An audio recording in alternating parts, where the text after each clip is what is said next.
This is a bundle of flax which has been grown, harvested, and dried in the field. The next step to process this handful right here would be to red it. Here in Ireland, the standard way of redding or rotting the plant is by submerging it in a pond or a dammed up stream. You would leave it submerged long enough for some bacterial action to take care of beginning a process of decomposing the outer husk of this stalk and the very central inner core of the stalk.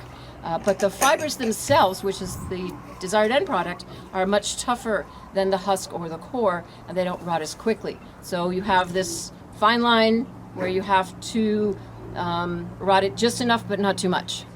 The first step here is called breaking. And what this does is cracks or breaks the stalks of the flax plant.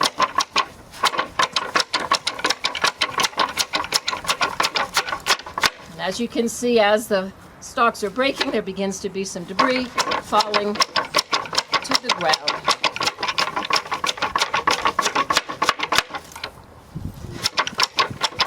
You have to switch around and do the root ends after you've done the tops.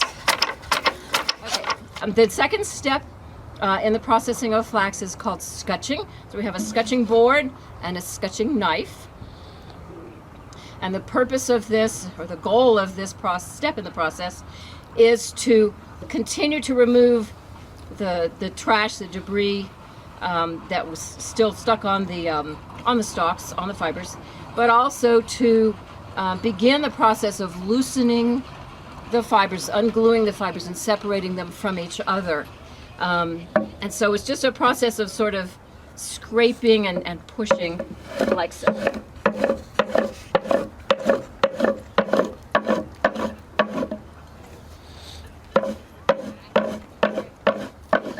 The final step in processing flax is called hackling. If you remember, I said the first step, the breaking, is traditionally men's work. This step is traditionally women's work.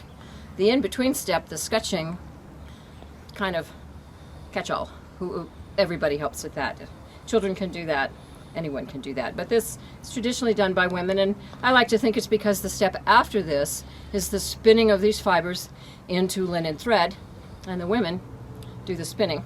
So for my way of thinking, they know when it's ready to be spun, so they're the ones who do this last step here.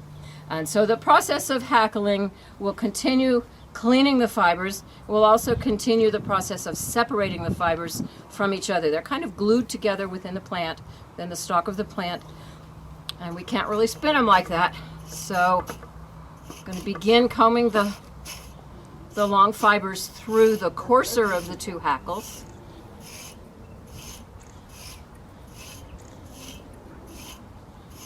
Someone who was doing a great deal of flax processing might well have had more than just two hackles. But you could do all of the processing, say, with just this one hackle, if you had to.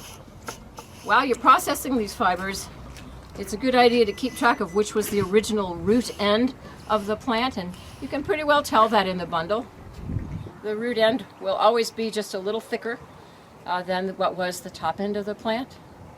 When you spin it, you're going to want to spin it when you're actually getting ready to spin the thread. It's a good idea to have kept track of which was the original root end of the plant and which was the original top of the plant. The fibers are a little thinner towards the top, a little thicker towards the bottom. When you spin it, you're going to put it on the distaff in this orientation. You're spinning from the bottom, and as you pull the fiber down, you're going to join the top of the old fiber to the bottom of the new fiber, and that will help you keep the diameter of your thread nice and consistent.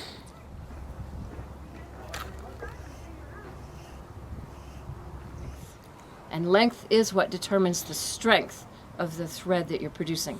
So thread made from these shorter tow fibers will not be as strong as thread made from the good long fibers.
Hasn't been washed, hasn't been bleached.